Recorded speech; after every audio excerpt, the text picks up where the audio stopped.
Hingga hampir sepekan pasca bencana banjir bandang dan tanah longsor, warga di Aceh Tamiang, Aceh tak kunjung menerima bantuan. Mereka mengeluhkan sulitnya mendapatkan makanan, air bersih, dan tempat tinggal yang hanyut diterjang bencana. Bahkan pakaian yang dikenakan pun hanya yang tersisa di badan. Barang-barang semua dah habis, bahkan baju saja kami tidak punya. Banyak yang kelaparan. Anak-anak di sini butuh makan, obat-obatan, tempat juga tidak ada, Pak. Udah hanyut semua. Kami butuh tenda, Pak. Kami butuh bantuannya. Belum dapat bantuan apapun. Kami mau konsumsi air banjir itu. Ada sini banyak yang sakit, Pak. Kami mohon, belum ada apa-apa kami di sini. Pesawat lewat, belum ada turun apa-apa di sini, Pak. Kami ada itu sakit, ada yang sakit, ada anak-anak. Ini mulai batuk-batuk kami, Pak. Bantuan sulit masuk untuk warga terdampak bencana di Aceh Tamiang karena akses menuju lokasi bencana yang masih terputus. Bukan hanya di Aceh Tamiang, sebagian wilayah terdampak bencana di Sumatera Utara, Sumatera Barat, dan Aceh masih terisolasi. Bukan hanya akses fisik seperti jalan dan jembatan yang terputus, namun juga akses internet untuk berkomunikasi dengan dunia luar. Sejumlah kepala daerah menyatakan tidak sanggup menangani dampak bencana banjir dan longsor yang melanda wilayah Sumatera ini. Beberapa kepala daerah meminta agar bencana banjir dan longsor di Sumatera Utara, Sumatera Barat, dan Aceh ditetapkan sebagai bencana nasional. Yang daerah terisolir itu ada 97 desa yang hari ini belum terjangkau. Kecamatannya alhamdulillah sudah turun menjadi 3 kecamatan. Yang awalnya 12, 9, 7 dan hari ini sudah berproses tinggal 3 lagi. Dengan pangan kita dan BBM kita tahan berapa hari, Pak? Untuk BBM hari ini memang sudah minim, tinggal sedikit lagi. Kalau untuk beras mungkin tidak ada lagi, tinggal hanya hari ini dan besok. Gas dan kebutuhan yang lain ini memang sudah sangat menipis. Karena apa? Karena jalan akses kita terputus semuanya. Bupati itu kita tanda tangani, ada bagian yang tidak mampu kita tangani dan harus dibantu oleh provinsi dan juga harus ditangani oleh pusat. Pengertian surat itu seperti itu, sehingga nanti ada kolaborasi bahwa bencana ini menjadi bencana nasional. Sudah 3 hari yang lalu menandatangani surat tidak sanggup dari segi anggaran menangani banjir ini, Bu. Saya sudah teken, sudah tanda tangani. Jadi oleh karenanya mungkin sama juga dengan daerah-daerah lain di Aceh, dengan kondisi kami yang sangat terbatas, maka kami mohon uluran tangan dari pemerintah pusat maupun dari pemerintah Provinsi Aceh untuk segera membantu penanganan banjir ini, Bu. Termasuk pasca banjir nantinya. Kalau menurut kami bermohon kepada Bapak Presiden supaya bencana besar ini dapat ditetapkan sebagai status bencana nasional. Itu memang benar barangkali apa yang disampaikan oleh Bapak dari BNPB, tapi khusus untuk Kabupaten Nagan Raya sampai saat ini itu belum ada bantuan dari pemerintah pusat yang kami terima, Pak. Jadi oleh karenanya saya kira dengan penetapan status bencana nasional ini, maka penanganan akan lebih cepat. Karena ini terkait dengan waktu juga, ini masyarakat boleh sakit semua.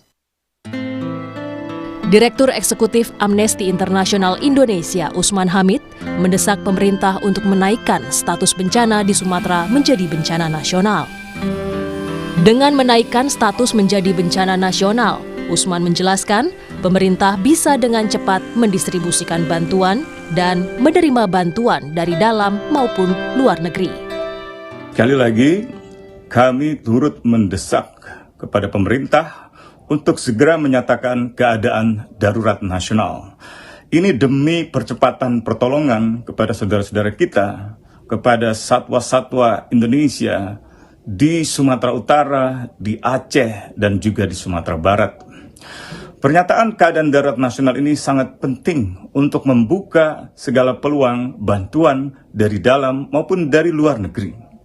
Pemerintah tidak perlu beralasan takut asing. Asing yang merusak Indonesia adalah asing yang bekerja sama dengan para pejabat Indonesia untuk merusak kekayaan alam demi keuntungan segelintir orang-orang mereka saja. Nikel, emas, batu bara, sampai dengan semen. Hentikanlah tambang-tambang, deforestasi, hentikanlah kriminalisasi terhadap para aktivis. Dan sekali lagi, nyatakanlah keadaan darurat nasional untuk bertolongan saudara-saudara kita di Sumatera Utara, di Sumatera Barat, dan juga di Aceh. Namun pemerintah menegaskan belum perlu ada perubahan status menjadi bencana nasional. Pasalnya, penanganan bencana di Aceh, Sumatera Utara, dan Sumatera Barat oleh pemerintah sudah semaksimal mungkin. Pemerintah punya banyak pertimbangan dalam menentukan status bencana. Paling penting adalah penanganannya. Penanganannya, saudara-saudara tadi sudah bisa lihat bahwa semenjak terjadinya bencana di Aceh, Sumatera Utara maupun di Sumatera Barat, seluruh sumber daya nasional bekerja keras untuk melakukan penanganan gitu. Jadi berkenaan dengan masalah status itu banyak pertimbangan dan sampai hari ini kita merasa, pemerintah merasa bahwa dengan penanganan yang cukup masif, semua sumber daya nasional dikerahkan, nah itu sementara pilihan yang diambil. Hingga Rabu sore, Badan Nasional Penanggulangan Bencana menyebut korban meninggal dunia dalam bencana banjir dan longsor di Sumatera lebih dari 700 jiwa. Sebanyak 600 lebih jiwa hilang, sementara 500 lebih warga mengungsi dan membutuhkan bantuan segera. Tim Liputan, Kompas TV. Warga korban bencana membutuhkan penanganan dan pertolongan yang cepat. Apakah status soal bencana bisa membuat situasi bagi warga korban bencana lebih baik?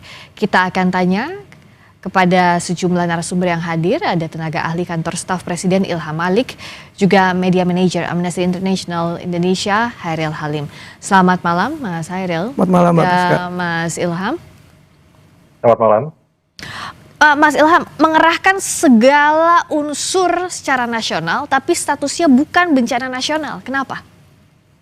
Ya, karena seperti disampaikan oleh Pak Mensesnek tadi, yang paling penting itu adalah langkah untuk mengatasinya secara nasional.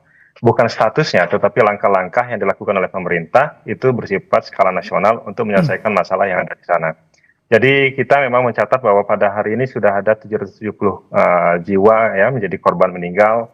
Kemudian ada 463-an yang menghilang, luka ada 2.600-an, tetapi pemerintah sangat meyakini bahwa semua ini masih bisa ditangani oleh pemerintah Indonesia sendiri. Bahwa ada desakan dari berbagai pihak untuk menjadikan ini sebagai bencana nasional, tentu pemerintah menganggap ini sebagai sebuah apresiasi yang inisiasi atau juga masukan dari berbagai pihak ya. Dan ini menjadi bahan pertimbangan pemerintah juga, bahwa sampai hari ini keputusan itu belum diambil untuk menjadi bencana nasional. Hal itu tentu juga menjadi sebuah pertimbangan pemerintah, bahwa sampai pada hari ini pemerintah Indonesia masih tetap bisa mengatasi masalah yang ada di sana. Begitu Mbak. Jadi dalam kondisi sekarang kan kepala daerah itu ada beberapa kepala daerah bilang bahwa sudah tidak sanggup untuk menanggulangi ini, minta bantuan dari pemerintah pusat. Yang saat ini jadi concern pemerintah pusat, apakah mencegah agar ada bantuan pihak asing misalnya, karena menganggap pemerintah Indonesia masih sanggup sejauh ini? Penegasan yang tadi, Mas Ilham. Konsepnya bukan menolak bantuan asing, tetapi memang kapasitas kita masih mampu untuk mengatasi masalah ini.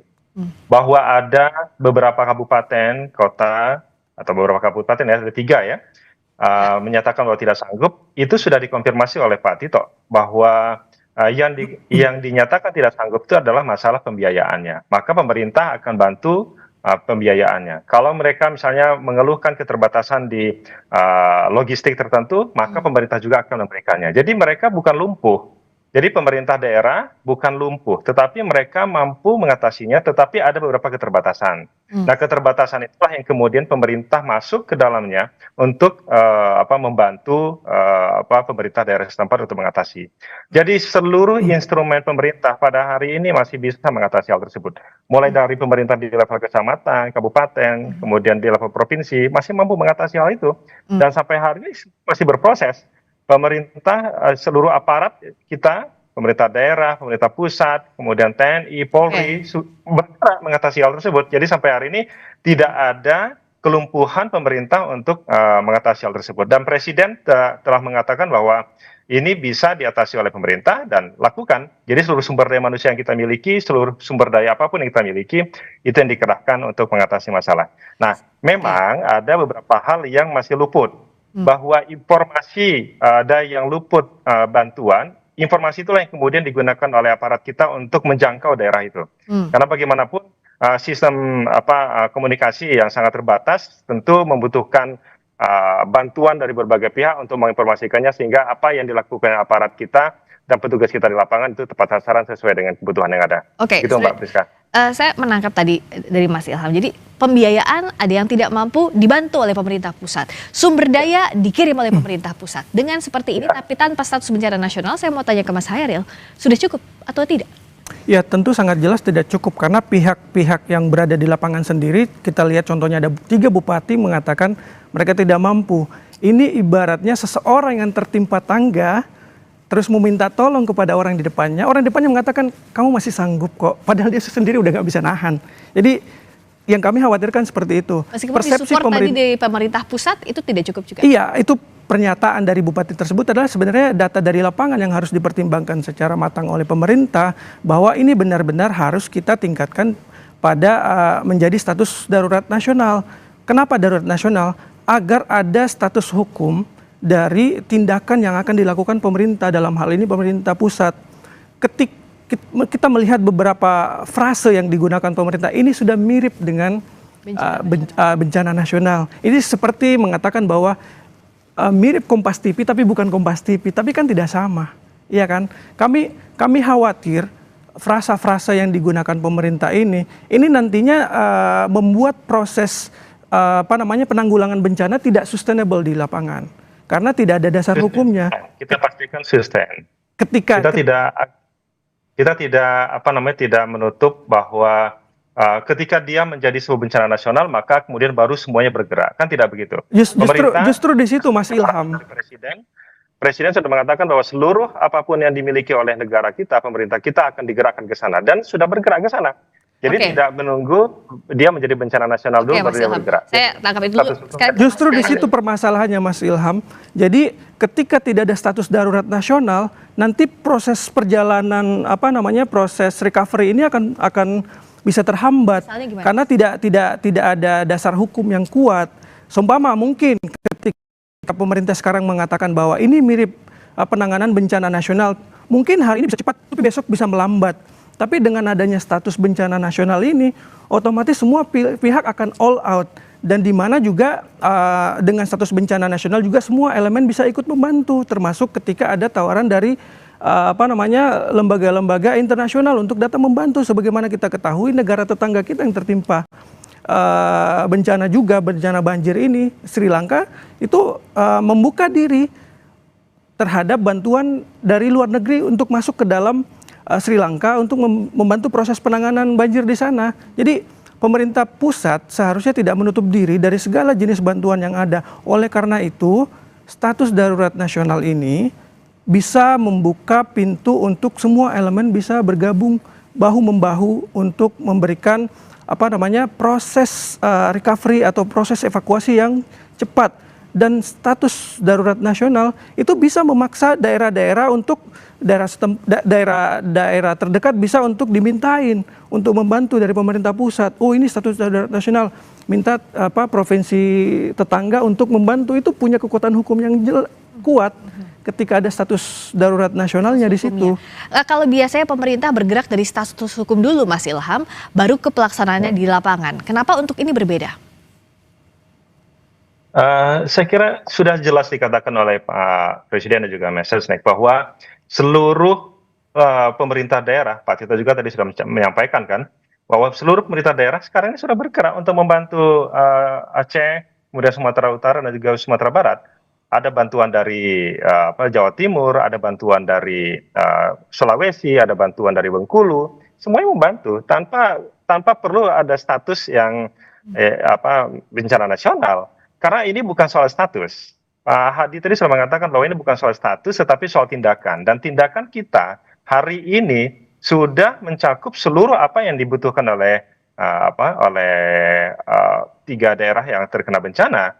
Nah, tadi saya sampaikan bahwa memang betul ada beberapa lubang-lubang yang belum tertutupi ya. Ada beberapa daerah-daerah yang belum terjangkau, ada beberapa posko-posko atau tempat penampungan masyarakat yang belum terjangkau. Informasi ini yang sangat penting disampaikan kepada pemerintah, sehingga aparat di lapangan itu nanti bisa menyampaikan atau memberikan bantuan. Karena sampai hari ini tadi disampaikan oleh Pak Seskap, Pak Teddy, bahwa sudah ada 500.000 ton bantuan yang diberikan kepada dia salurkan ke sana. Belum lagi yang dari daerah setempat, dari sekitarnya juga. Jadi sudah sangat banyak. Jadi pemerintah melalui TNI saja sudah menyalurkan seperti itu, Polri juga sudah menyalurkan sebanyak itu, apalagi tempat yang lain. Jadi sampai hari ini semua berproses untuk merecovery-nya.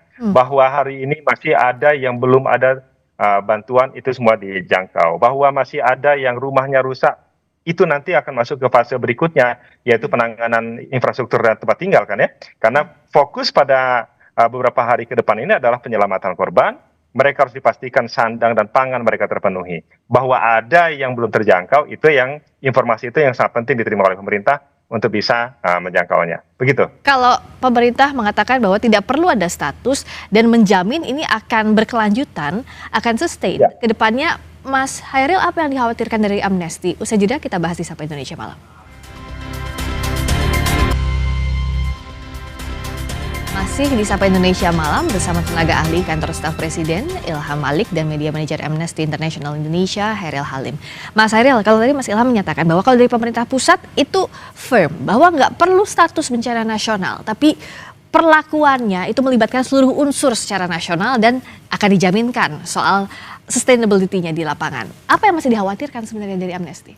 Sebenarnya yang kami khawatirkan adalah dasar hukumnya. Ketika dasar hukum adalah hanya pernyataan publik tanpa ada keputusan presiden ataupun yang menetapkan status bencana nasional ini, itu yang akan bisa menghambat. Yang pertama tadi adalah sustainability. Tapi apa yang lebih penting dari penetapan status nasional ini adalah konsekuensi hukum, ataupun ini bisa memberikan legitimasi politik bagi presiden untuk melakukan audit lingkungan setelah proses recovery terjadi. Jadi proses audit lingkungan, jika perlu dilakukan moratorium izin hingga penegakan hukum terhadap pihak-pihak yang diduga bertanggung jawab atas bencana yang terjadi di Sumatera ini. Kita lihat, kalau kita melihat data Walhi itu ada dari 10 tahun terakhir, dari 2016 sampai 2024 itu 1,4 juta itu lahan yang menjadi terdeforestasi di ketiga wilayah provinsi ini. 1,4 juta hektar itu mungkin 20 kali luasnya Singapura ataupun seluas dengan wilayah Timur Leste secara keseluruhan satu negara, ataupun ketika kita mengambil ukurannya negara-negara lain di Eropa Barat, itu setengahnya beberapa negara di Eropa Barat. Itu sangat besar deforestasi yang terjadi di sana. Oleh karena itu, mengapa status darurat nasional ini penting untuk menginvestigasi lebih jauh faktor-faktor yang menyebabkan bencana ini terjadi. Tanpa status hukum nggak bisa? Tanpa status hukum saya rasa nanti pemerintah bisa ngeles bahwa itu sudah kita lakukan penanganannya. Tapi kalau ada status hukum dari status nasional, bencana nasional ini, itu akan memberikan legitimasi kepada presiden untuk melakukan langkah-langkah yang lebih jauh yang diperlukan. Ya. Nah, apa yang diperlukan di lapangan, kita sudah terhubung saat ini dengan Bupati Aceh Utara, Ismail Ajalil, lewat sambungan Zoom. Selamat malam. Assalamualaikum warahmatullahi wabarakatuh, Pak Bupati. Ya, waalaikumsalam warahmatullahi wabarakatuh. Pak Ismail, kami turut prihatin, kami turut berduka atas musibah yang menimpa warga di Aceh Utara sebagai salah satu bagian dari Sumatera bagian utara yang terkena musibah ini. Pak Ismail, terima kasih sudah meluangkan waktu. Ya, terima kasih juga. Terima kasih karena sudah meliput informasi kami yang ada di Aceh Utara menyangkut dengan bencana yang luar biasa pada hari ini. Terima kasih banyak. Terima kasih kembali Pak Ismail. Saat ini kondisinya seperti apa di sana? Apa yang paling dibutuhkan oleh warga Aceh Utara saat ini?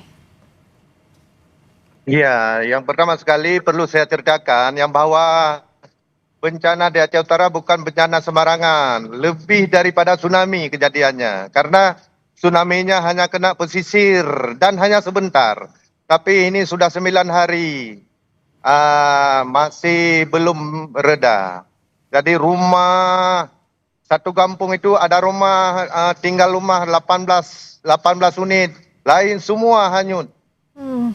Maka pada hari ini ada sekitar 9 kecamatan lagi yang terisolir, yang belum bisa kita masukkan makanan kepada mereka yang pengungsi. Ya. Karena semua jalan putus, irigasi putus, lumpur semua di atas badan jalan, kemudian tiang-tiang listrik semua roboh. Rumah-rumah di atas jalan ini masih sedikit-sedikit kita perbaiki supaya tembus ke masyarakat kita yang mengungsi di pedalaman.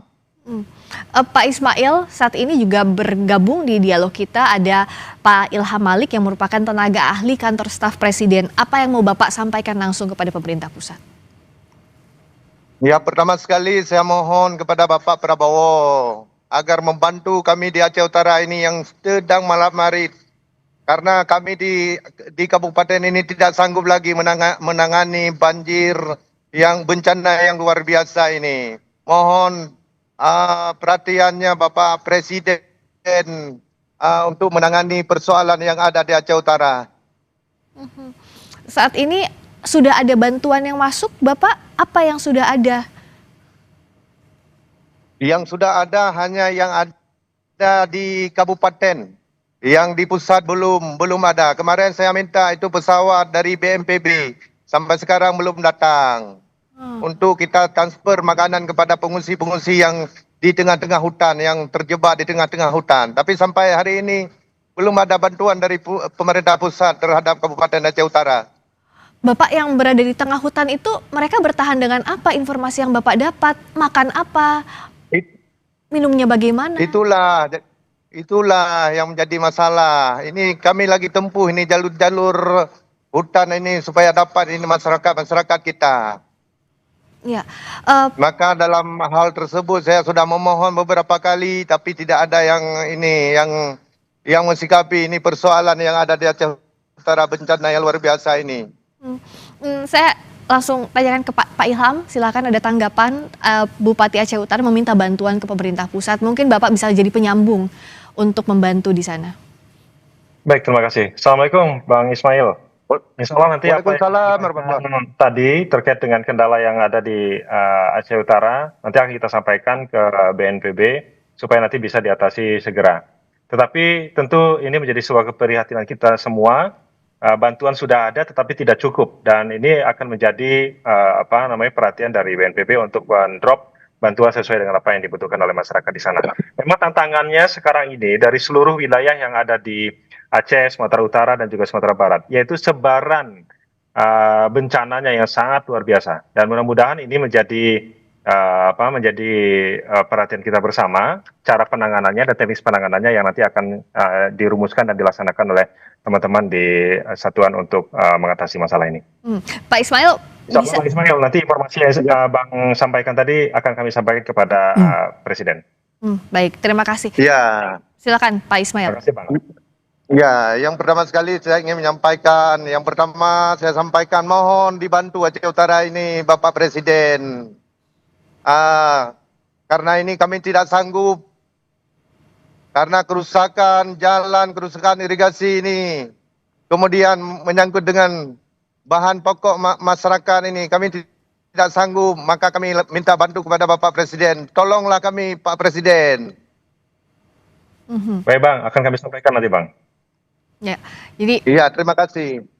Semoga segera ditangani dengan baik. Pak Ismail saat ini berada di mana Pak tepatnya? Ini, ya saya barusan ini di lapangan, ini lagi kasih bantuan masa panik kepada masyarakat yang lagi mengungsi, begitu. Itu di mana Pak masyarakat yang mengungsi yang Bapak kunjungi saat ini? Musibah di Aceh Utara ini dari 27 kecamatan, cuma yang tidak terendam habis cuma 2 kecamatan, yang lain rata semua. maka saya bilang lebih daripada tsunami yang terjadi di tahun 2006 kemarin. Untuk warga yang di pengungsian tentu butuh banyak bantuan. Saya akan tanyakan lebih banyak lagi. Kita akan jeda dulu sejenak, Pak Ismail, Pak Ilham juga Mas Hairil. Kami akan segera kembali di Sapa Indonesia Malam.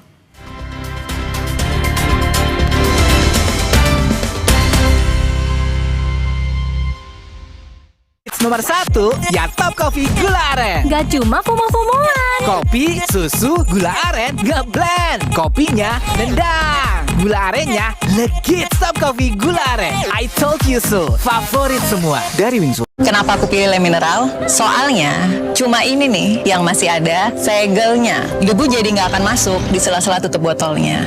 Benar, Le Mineral disegel secara khusus sehingga terjamin kebersihannya. Le Mineral. Tiap orang punya semangatnya masing-masing untuk memberikan yang terbaik. Terima kasih untuk kamu yang tidak bercerita tapi selalu semangat 100%. Kopi Kapal Api, jelas lebih enak. Asik promo asik kemasan 2000. Kecap sedap kedelai hitam spesial pilihanku. Promo asik beli 3 gratis 1. Masakan sedap selalu. Asik promo asik kemasan 2000. Kecap sedap kedelai hitam spesial pilihanku. Makan sedap makin mantap cuma 2000. Beli 3 gratis 1. Kecap sedap kedelai hitam spesial kemasan 2000. Beli 3 gratis 1 dari Wingswood. Sour Citrus baru. Seger. Aroma citrusnya bikin badan seger terus. Anti enek. Sour Citrus dari Lemon Oil. Ada hot lock system, hangatnya tahan lama. Ini yang bikin badan gue seger terus. Sour Citrus anti enek, badan seger bugar. Wingscare. Semua botol bayi tertulis 100% bebas BPA. Kalau air galon, ada nggak ya yang 100% bebas BPA? Untuk itu, Le Mineral hadir dengan galon yang 100% bebas BPA. Ditandai dengan kode segitiga nomor 1. Le Mineral. Tiap orang punya semangatnya masing-masing untuk memberikan yang terbaik. Terima kasih untuk kamu yang tidak bercerita tapi selalu semangat 100%. Kopi Kapal Api, jelas lebih enak. Bercanda, ketawa, komedi terus. Tapi setiap kita butuh kenyamanan, ada mie sedap ayam bawang resep baru. Manjakan dirimu dengan kenyal mie-nya. Bikin rileks suasana. Kuah gurih kemasan ayam kampung asli dan bawang goreng. Hangatkan dirimu dalam kenyamanan.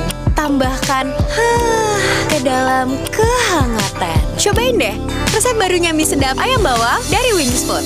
Back to reality. Kenapa aku pilih Le Mineral? Soalnya cuma ini nih yang masih ada segelnya. Debu jadi nggak akan masuk di sela-sela tutup botolnya.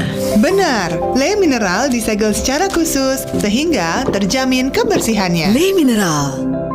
Sesaat lagi Anda akan menyaksikan Kompas Update. Didukung oleh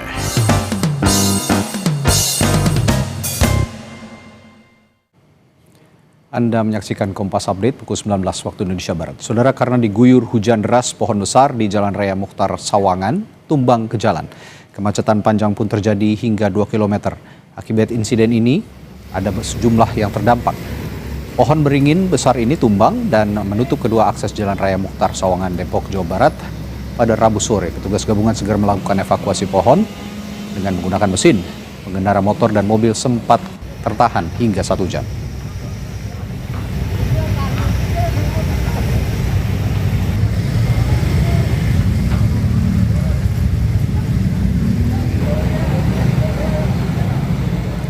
Demikian Kompas Update, Sapa Indonesia Malam berlanjut sesaat lagi.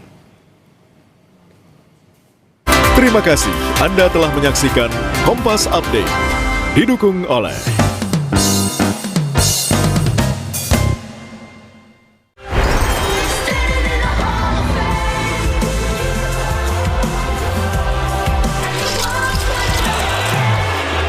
Minum susu Zi, seriously bikin tinggi. Tinggi bukan segalanya, tapi segalanya butuh tinggi.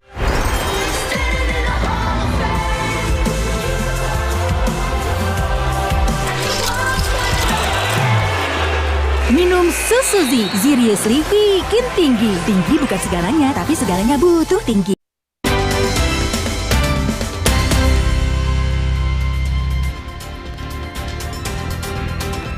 Masih di Sapa Indonesia Malam, kami masih bersama dengan Bupati Aceh Utara Ismail Ajalil, kemudian tenaga ahli kantor staf Presiden Ilham Malik, dan media manajer Amnesty International Indonesia Heril Halim.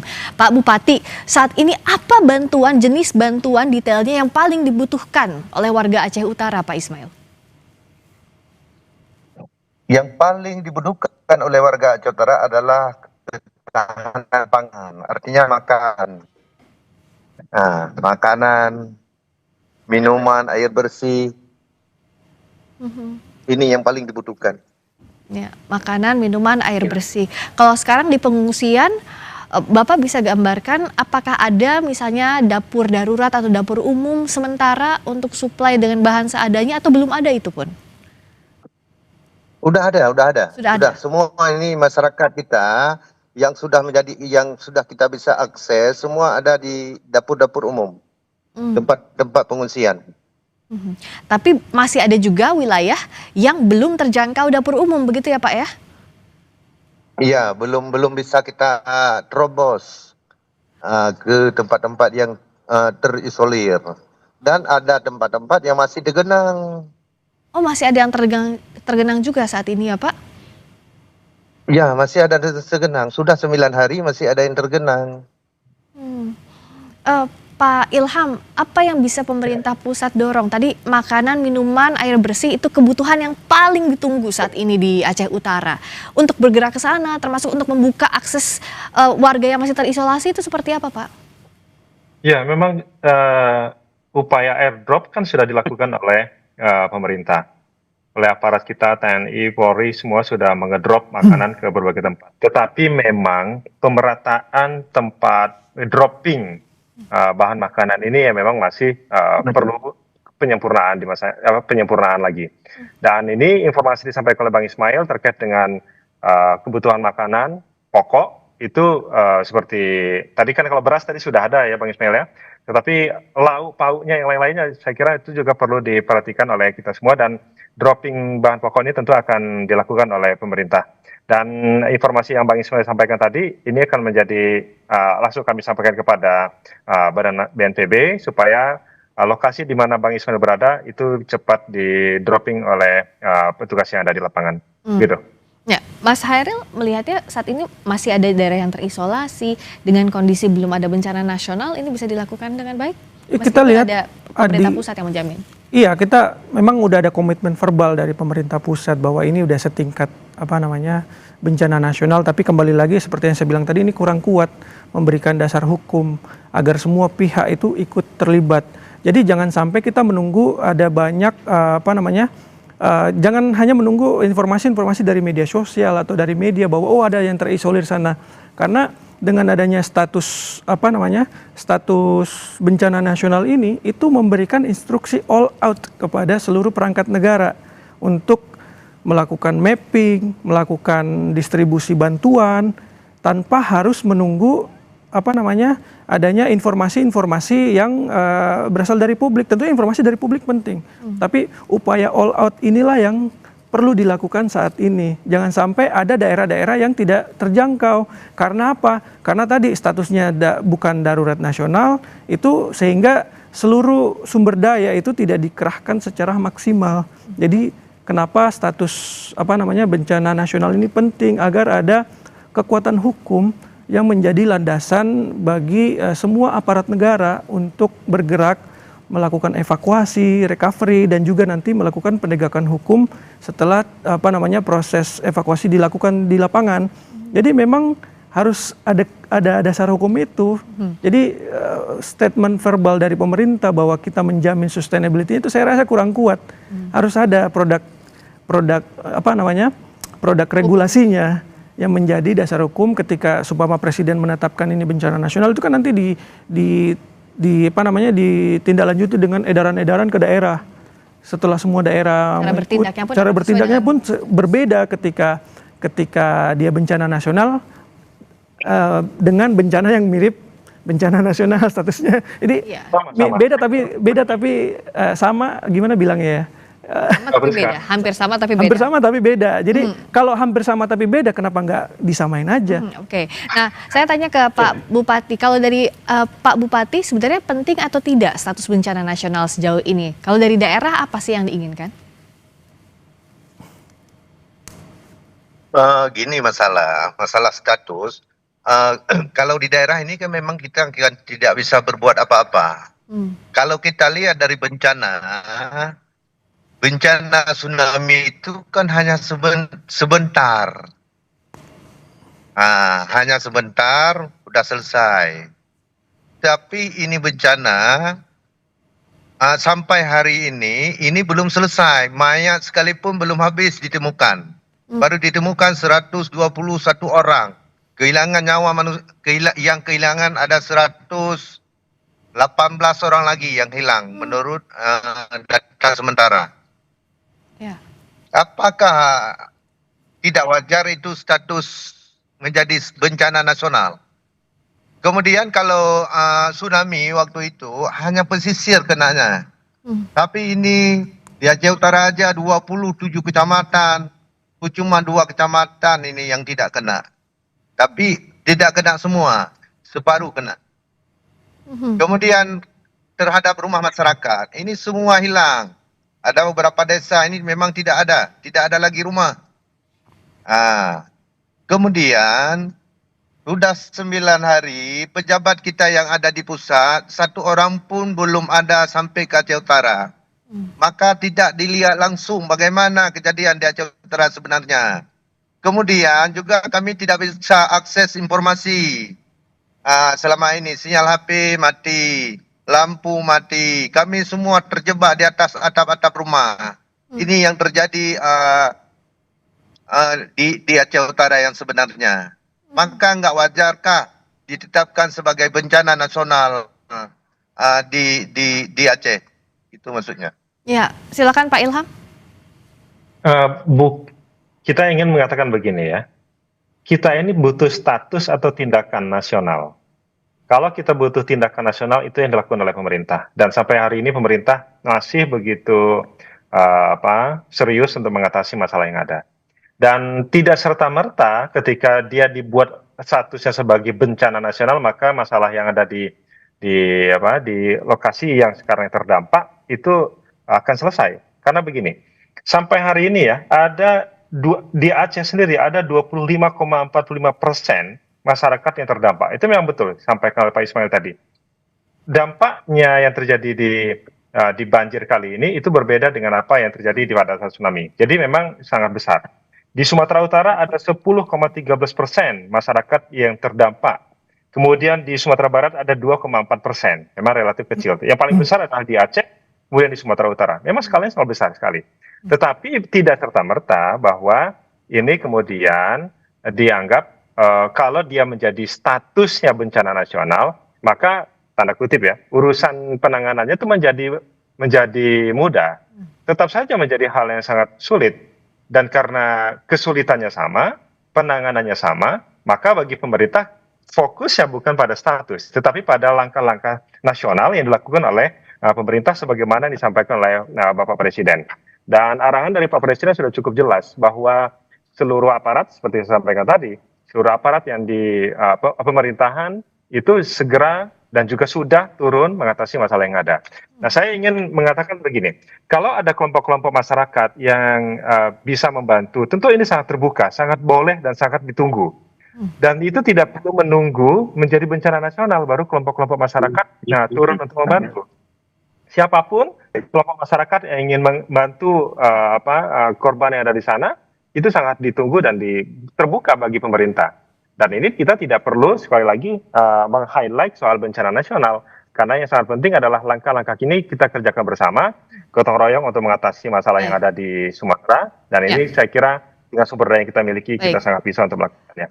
Gitu, Mbak Priska. Baik, terima kasih. Saya terakhir singkat-singkat saja ke Pak Hairil juga Pak Bupati. Saya ke Mas Hairil dulu. Apa yang didorong untuk penanganan bencana ini bisa maksimal di daerah Sumatera bagian utara? Ya, sekali lagi kita berpatokan pada prinsip humanitarian prinsip hak asasi manusia, harus ada upaya all out, dan salah satu cara melakukan upaya all out dalam hal evakuasi dan recovery ini adalah melalui status bencana nasional tersebut agar mengikat seluruh aparat negara untuk bergerak dan bertindak melakukan aksi untuk mencapai mereka-mereka yang berada di daerah-daerah terisolir. Dan ini sangat penting karena bisa menjamin adanya sustainabilitas dan juga membuka pintu bagi segala jenis bantuan yang bisa masuk ke Indonesia. Bisa dari lokal, bisa dari internasional, dan saya rasa kita tidak boleh menutup diri.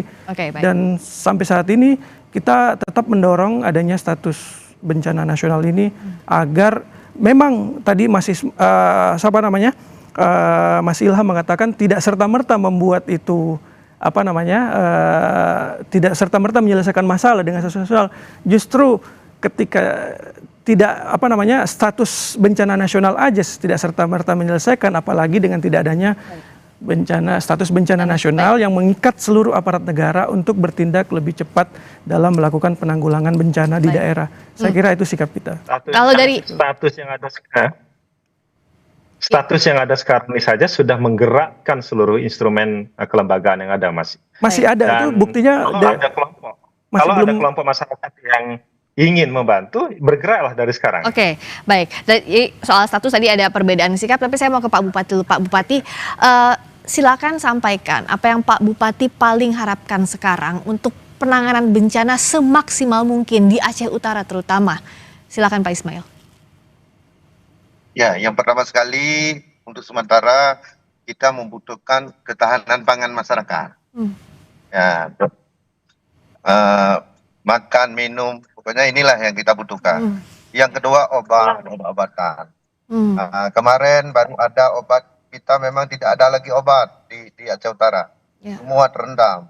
Kemarin berarti yang ada obat bantuan dari negara Malaysia. Terima kasih kepada negara Malaysia yang pada hari ini kami sudah bisa mentransfer obat kepada masyarakat.